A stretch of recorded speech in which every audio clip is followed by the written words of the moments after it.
Standard 8th का practice set 14.2। इसके पहले के वीडियोस में मैंने प्रैक्टिस सेट 14.1 ऑलरेडी अपलोड कर दिया है। अगर आपने वीडियोस नहीं देखे हैं तो जल्दी से जाके देख लीजिए, क्योंकि अगर आपको 14.1 समझ में आएगा तो ही आप 14.2 समझ पाएंगे। ठीक है, 14.1 में हमने ये नया फॉर्मूला सीखा था कंपाउंड इंटरेस्ट का, जिसमें हम अमाउंट निकालते थे a which was principal into 1 plus r upon 100 the whole raised to n। ठीक है, तो अब हम लोग ये फॉर्मूले की एप्लीकेशंस करेंगे।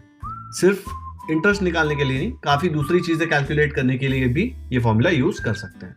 प्रैक्टिस सेट 14.2 का फर्स्ट क्वेश्चन है, on the construction work of a flyover bridge there were 320 workers initially. मतलब स्टार्ट में 320 वर्कर्स थे। The number of workers were increased by 25% every year। ये every year जो लिखा है ना यहाँ पे, ये बहुत इंपॉर्टेंट है। इसका मतलब क्या होता है? The number of workers were increased by 25% every year। मतलब सपोज स्टार्ट में 320 थे ना, तो इसके ऊपर हमने 25% बढ़ा के कुछ तो नंबर आया। लेकिन हम यहाँ पे रुके नहीं, क्यों? देखो क्या लिखा है, find the number of workers after 2 years। तो ये 1 साल हुआ। ठीक है, this is first year. First year में उसको 25% बढ़ाया तो मुझे कुछ नंबर आएगा।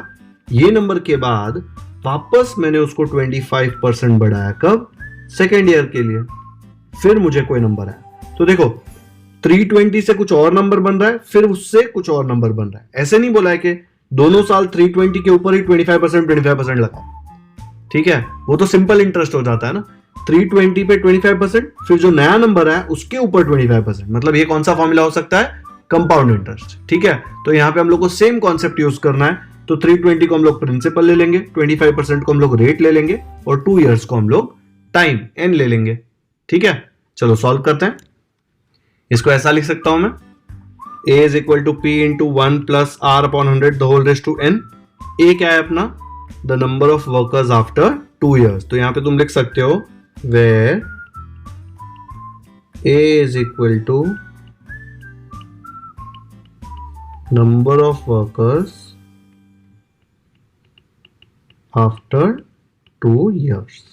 ठीक है, अब देखो p है हमारे पास, r है हमारे पास, और n भी है। वैल्यू सब्स्टिट्यूट करो तो क्या मिलेगा? therefore a is equal to p के जगह पे आएगा 320, फिर 1 प्लस r के जगह पे आएगा 25, फिर n के जगह पे आएगा 2। देखो r के जगह पे 25, n के जगह पे 2 और p के जगह पे 320। वैल्यू सब्स्टिट्यूट किया। अब इसको सॉल्व करो।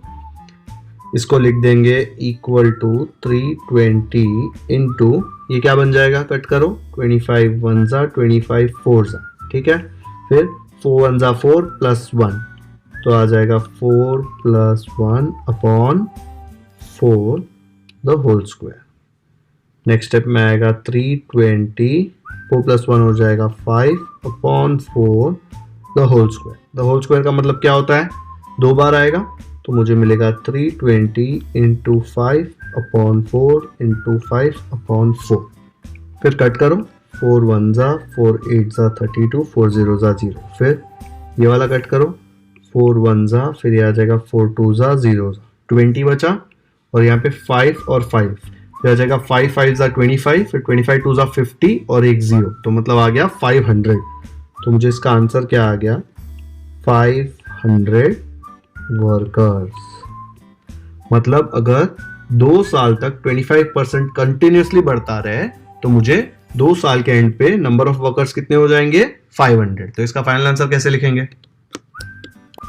ऐसे आ जाएगा final answer, the number of workers after 2 years will be 500। Okay बच्चों, कैलकुलेशन समझाना आपको। देखो 20 इंटू 5 100 होता है, 100 इंटू 5 500 होता है। ठीक है, इसलिए मैंने रफ वर्क करके नहीं बताया, सिंपल कैलकुलेशन था यहाँ पे। बाकी पूरा क्वेश्चन समझ में आया? कंपाउंड इंटरेस्ट क्यों है वो समझ में आया?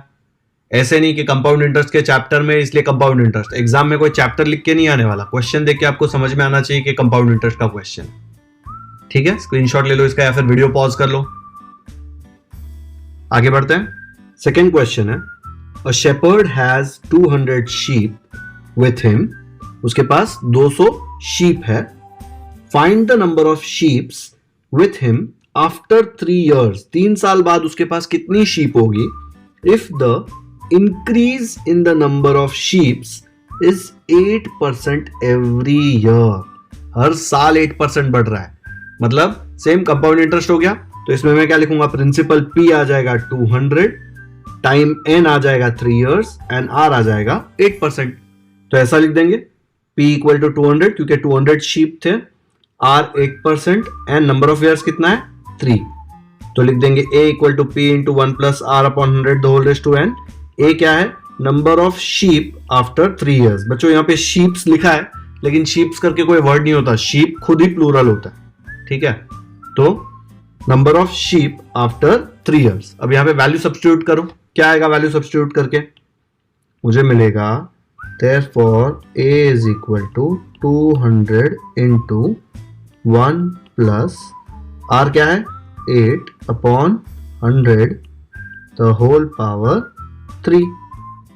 सिंपल है सॉल्व करना, कैसे करेंगे, 2 4 जा 2 50 जा 2 2 जा 2 25 जा, तो मुझे मिलेगा 200 इंटू ये 25 1 जा 25 प्लस 2, तो मुझे मिलेगा 25 plus 2 upon 25 the whole cube. तो आ जाएगा 200 into 27 upon 25 the whole cube. The whole cube का मतलब 3 बार आएगा term, 27 upon 25 into 27 upon 25 into 27 upon 25, ठीक है। कट करो इसको, 25 1 जा, ये हो जाएगा 25 8 जा। और कहीं पे कट हो रहा है क्या, नहीं कट हो रहा ना कहीं पे, तो इसको सॉल्व करना पड़ेगा। तो देखो बच्चों, इसमें ये 27 इंटू 27 को पहले मल्टीप्लाई कर रहा हूँ, तो मुझे आया 27 इंटू 27 729, ठीक है। फिर ये जो 729 आया दोनों को मिला के, उसको फिर से 27 से मल्टीप्लाई करो, तो 729 को 27 से मल्टीप्लाई किया तो 19,683 आया। फिर ये तीनों को मिला के 19,683 आया, उसको 8 से मल्टीप्लाई किया, तो उसको 8 से मल्टीप्लाई किया तो ये वाला आंसर आया 157464। फिर 2 बार 25 से नीचे डिवाइड हो रहा है ना, तो पहले उसको 25 से एक बार डिवाइड किया, ये पूरा सॉल्व करने के बाद ये आया।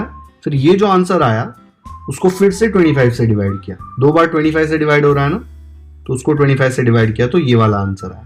तो मैं लिख सकता हूँ 251.9424।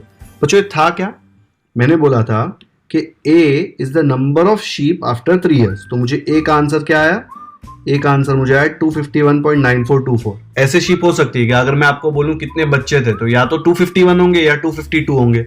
251.9 बच्चे हो सकते हैं क्या, नहीं हो सकते। तो हम लोग इसमें क्या लिखेंगे, हम लोग इसमें लिखेंगे ये इक्वल टू को सिंबल को ऐसे कर देंगे, ठीक है। इसका मतलब क्या है, अप्रॉक्स। तो 251.9 है ना, तो मैं उसको लिख सकता हूँ 252, क्योंकि 251.94 शीप नहीं हो सकती, 252 हो सकती है ना, और बहुत क्लोज है 252 के, इसलिए इसको लिख दिया 252 शीप। तो फाइनल आंसर क्या लिखेंगे, ये आ जाएगा final answer, the shepherd will have 252 sheep approximately, है ना, क्योंकि देखो एक्चुअल आंसर ये आया था 0.9424, बट हमने उसको 252 अज्यूम किया, अप्रोक्सीमेट किया, तो लिखना पड़ेगा अप्रोक्सीमेटली। अप्रोक्सीमेटली का मतलब आसपास, एग्जैक्ट नहीं पता बट उसके आजू बाजू। तो 252 के आजू बाजू है ना, इसलिए 252 शीप लिख के उसके बाजू में लिख दिया अप्रोक्सीमेटली। आजू बाजू लिखेंगे तो नहीं चलेगा ना। आफ्टर 3 years, क्वेश्चन में पूछा था ना आफ्टर 3 years। तो ये हो गया अपना पूरा सोल्यूशन।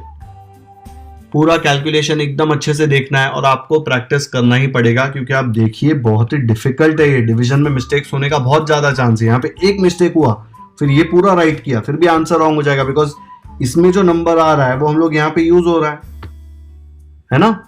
तो एकदम ध्यान से कैलकुलेशन करना है, ठीक है। स्क्रीनशॉट ले लो या वीडियो पॉज करके एक बार देख लो। चलो आगे बढ़ते हैं। क्वेश्चन 3 है, in a forest there are 40,000 trees. एक फॉरेस्ट में 40,000 ट्रीज है। Find the expected number of trees after 3 years। वो पूछ रहे हैं वो फॉरेस्ट में 3 साल बाद कितने ट्रीज होंगे। If the objective is to increase the number at the rate of 5% per year, मतलब हर साल 5% अगर बढ़ रहे हैं ट्रीज, तो 3 साल बाद कितने ट्रीज होंगे। हर साल बढ़ रहे हैं ना 5%, मतलब क्या हो गया, ये हो गया कंपाउंड इंटरेस्ट। तो हम लोग यहाँ पे लिखेंगे प्रिंसिपल कितना है 40,000 ट्रीज, तो यहाँ पे लिख दिया 40,000 क्योंकि स्टार्ट में 40,000 थे ना। फिर कितने टाइम बाद बोला है देखो, आफ्टर 3 years, तो n क्या हो जाएगा 3 years, एंड रेट क्या है 5% पर ईयर, तो यहाँ पे लिख देंगे 5%। अब कंपाउंड इंटरेस्ट का फॉर्मूला ऑलरेडी हमको पता है, यहाँ पे लिख दिया। अब यहाँ पे ए क्या है, ए क्या होगा देखो, expected number of trees after 3 years, मतलब 3 साल बाद वहां पे कितने पेड़ होंगे। तो हम लोग लिख देंगे यहाँ पे where a is equal to number of trees after 3 years। Value substitute करो और इसको सॉल्व करो। यहाँ पे कैलकुलेशन थोड़ा ट्रिकी होगा, ये आपको खुद से करना है। वैल्यू सब्स्टिट्यूट करो, कैलकुलेट करो और फाइनल आंसर कंपेयर करो, देखो सही आता है कि नहीं। तो ये आ जाएगा सोल्यूशन।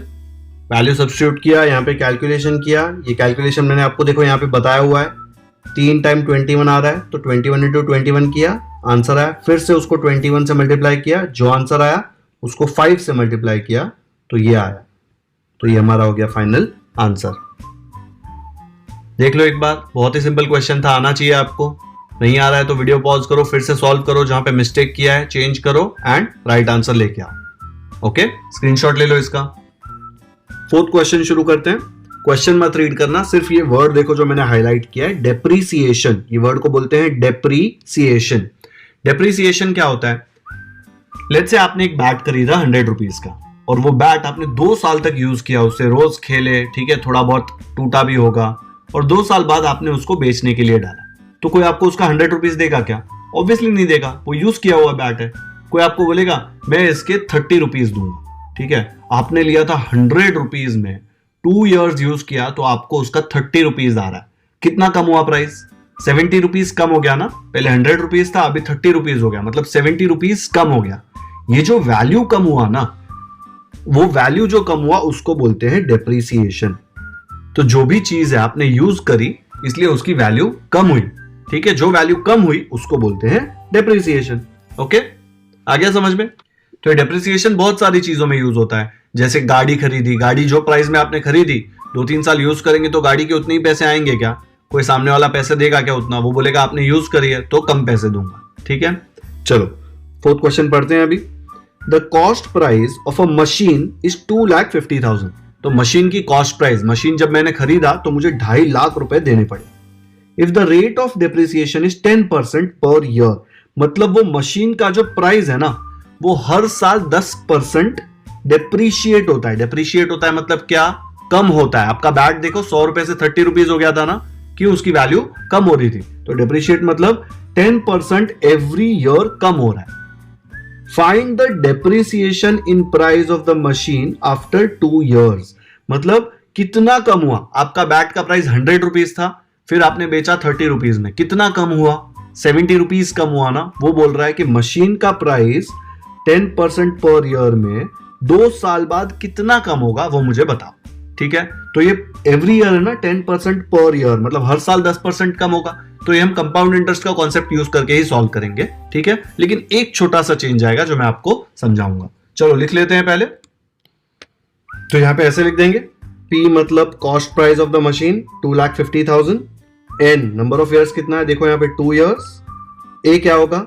जो भी हमको फाइनल अमाउंट आएगा वो क्या होगा? Depreciated price of the machine after 2 years, 2 साल बाद उसका क्या प्राइस होगा वही आएगा डायरेक्टली। कंपाउंड इंटरेस्ट में यही आता है ना आपको। अब यहाँ पे R बहुत इंपॉर्टेंट है, बिकॉज ये रेट ऑफ डेप्रीसिएशन है, मतलब कम हो रहा है ना। तो यहाँ पे भले 10% दिया है, लेकिन हम लोग R को लिखेंगे -10%। क्यों -10%? क्योंकि हम लोगों को डेप्रीसिएशन का मतलब पता है। डेप्रीसिएशन मतलब कम होना, ठीक है, कम होना है, इसलिए उसको लिखेंगे -10%। ये सबसे इंपॉर्टेंट पार्ट था ये क्वेश्चन। बस बाकी एग्जैक्टली सेम तरीके से सॉल्व करना है, same formula, same calculations. Okay, लगा दो फॉर्मूला, ये आ जाएगा formula, A is equal to P into 1 plus R upon 100 the whole raise to N। Value substitute करो, मुझे मिलेगा P के जगह पे कितना है 2,50,000 इंटू 1 प्लस, अब ये जो R है ना उसके जगह पे -10 लिखना, ठीक है, बिकॉज हमको पता है कि ये डेप्रीसिएशन है, तो ये -10% आ जाएगा। यहाँ पे आपको चाहिए तो ब्रैकेट में लिख दो रेट ऑफ डेप्रीसिएशन ठीक है, अब वैल्यू देखो यहाँ पे r के जगह पे -10 सब्स्टिट्यूट किया, नीचे 100 आ जाएगा तो 100 लिख दिया, the whole raise to n, n कितना है अपना 2। अब इसको सॉल्व करते हैं, ये हो जाएगा 2,50,000। अब देखो यहाँ पे ये 0 और ये 0 कट हो जाएगा तो मुझे मिलेगा ऊपर -1 बचा, ठीक है, ये 10 यहाँ पे मल्टीप्लाई होगा, 10 1 जा 10 तो ये आ जाएगा 10 प्लस ये अंदर ब्रैकेट में क्या है -1 तो होल अपॉन नीचे क्या बचेगा 10। करेक्ट, समझ में आया ना कैसे किया ये। फिर इसके आगे आएगा इक्वल टू 2,50,000 इंटू ये प्लस माइनस क्या हो जाएगा माइनस, तो यहां पे क्या आ जाएगा 10 -1, 10 -1 क्या हो जाएगा 9, नीचे तो 10 ही है और यहाँ पे स्क्वायर था ऊपर, ठीक है। अभी ये हो जाएगा 2,50,000 मल्टीप्लाइड बाय, बिकॉज ये स्क्वायर है तो 9/10 दो बार आएगा, 9/10 multiplied by 9/10, 0 cut 0 cut 0 cut 0 cut, इसको मल्टीप्लाई करना है 2,500 इंटू 9 इंटू 9, 9 इंटू 9 81 होता है, तो 81 को 2,500 से मल्टीप्लाई करो, 2,500 इंटू 81 देखो यहाँ पे यह आया 2,02,500 रुपीज, तो मैंने यहाँ पे लिख दिया 2,02,500 रुपीज। क्वेश्चन क्या पूछा है उसने, find the depreciation in price of the machine after 2 years। उसने प्राइस ऑफ द मशीन नहीं पूछा है, देखो प्राइस ऑफ द मशीन पूछा होता तो हम लोग ऐसे लिखते हैं ना, ये कट हो जाता, तो क्वेश्चन होता find the price of the machine after 2 years, तो ये लिख देते 2 साल बाद ये प्राइस हो रहा है, लेकिन उसने पूछा है डेप्रिसिएशन कितना हुआ, मतलब मशीन का प्राइस कम कितना हुआ। पहले मशीन का प्राइस था 2,50,000, अब मशीन का प्राइस है 2,02,500, कितना कम हुआ कैसे फाइंड करेंगे, माइनस करके, तो माइनस करके निकालो जल्दी से। तो हम लोग फॉर्मूला लिखेंगे depreciation is equal to cost price, जो क्या था P माइनस डेप्रिशिएटेड प्राइस, वो क्या था ये जो मैंने अभी निकाला ना, ये डेप्रिशिएटेड प्राइस है ना, डेप्रिशिएटेड मतलब पुराना होने के बाद जो प्राइस आया वो, तो वो है हमारा अमाउंट। वैल्यू सब्स्टिट्यूट करो, पहले था 2.5 लाख, फिर हो गया 2,02,500, इसको सब्ट्रैक्ट करो, देखो यहां पे मैंने सब्ट्रैक्शन किया है, क्या आ रहा है 47,500 रुपीज, तो ये है हमारा डेप्रिसिएशन। तो फाइनल आंसर में हम लोग यही लिखेंगे कि डेप्रिसिएशन कितना है 2 साल में 47,500 रुपीज, मतलब वो जो मशीन है उसकी प्राइस 47,500 रुपीज से कम हुई। ओके, फाइनल आंसर लिख दो, ये आ जाएगा the depreciation in the price of the machine will be 47,500।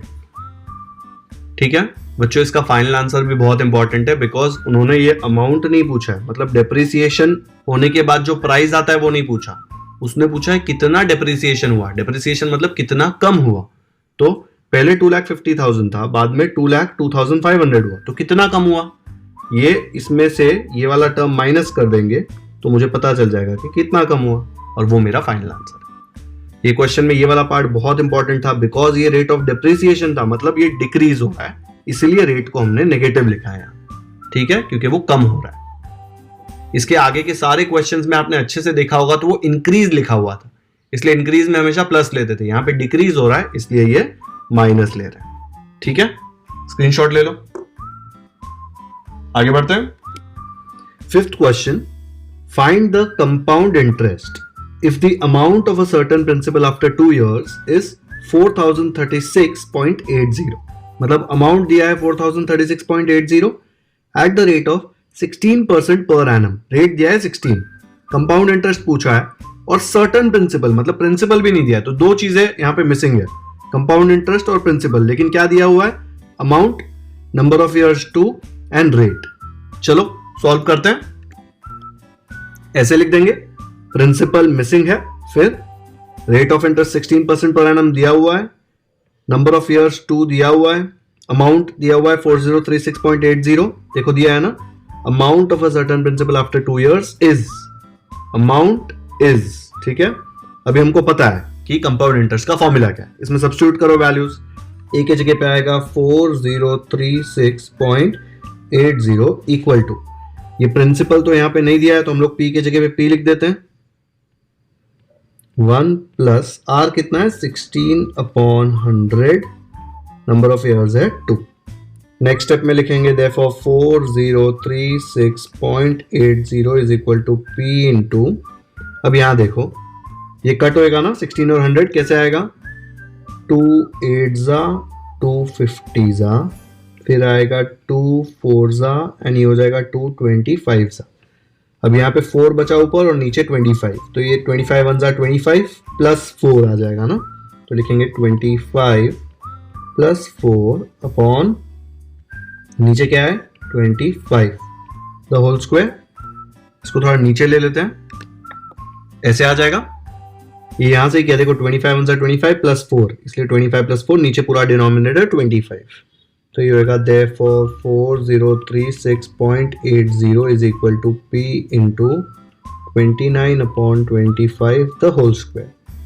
Next step में लिखेंगे 4036.80 equal to P multiplied by 29/25 into 29/25। क्यों दो बार आया, बिकॉज यहाँ पे देखो दिया है स्क्वायर, मतलब दो बार। अब मुझे पी का वैल्यू चाहिए, तो ये पूरा वहां पे फेंक दो, इक्वल टू के उस तरफ फेंकेंगे तो ये फ्रैक्शन वहां जाके उल्टा हो जाएगा ना, मतलब 25 ऊपर जाएगा, दोनों 25 और दोनों 29 नीचे आ जाएगा, तो मुझे मिलेगा therefore 4036.80 into 25 into 25 upon 29 into 29 will be equal to P। अब इसको मल्टीप्लाई करके सॉल्व करना पड़ेगा क्योंकि कट तो कुछ नहीं हो रहा, 29 तो प्राइम नंबर दिख रहा है ना यहाँ पे, तो मल्टीप्लाई करते हैं। मल्टीप्लाई करके ऐसा आ जाएगा 4036.80 इंटू 625, मैंने 625 डायरेक्टली लिया क्योंकि 25 इंटू 25 स्क्वायर 625 होता है ना, फिर 625 को इससे मल्टीप्लाई कर दिया तो मुझे आंसर आया 2523000, तो यहाँ पे लिख दिया therefore 2523000 upon 29 into 29 equal to P. अब 29 के टेबल में कट करते हैं इसको, यहाँ पे मैंने आपके लिए टेबल लिख दिया है, 29 8 232 होता है, तो यहाँ पे कट करो 29 1 जा, यहाँ पे कट हो जाएगा 29 8 जा 232, 20 बचेगा तो ये बन जाएगा 203, 29 7 जा 203, ठीक है, जीरो तो रहेंगे ही आगे। फिर ये वाले 29 को कट करो दूसरे वाले, 29 1 जा और 29 3 जा 87 होता है, ठीक है, तो क्या बचा यहाँ पे 3000, तो मुझे मिल गया therefore 3000 is equal to P. ये रुपीज में आ गया, प्रिंसिपल मिल गया ना मुझे। अब प्रिंसिपल मिल गया, उसने और क्या पूछा था, उसने पूछा था find the compound interest, principal तो पूछा ही नहीं था उसने, तो कंपाउंड इंटरेस्ट कैसे निकालेंगे, हमको फॉर्मूला पता है,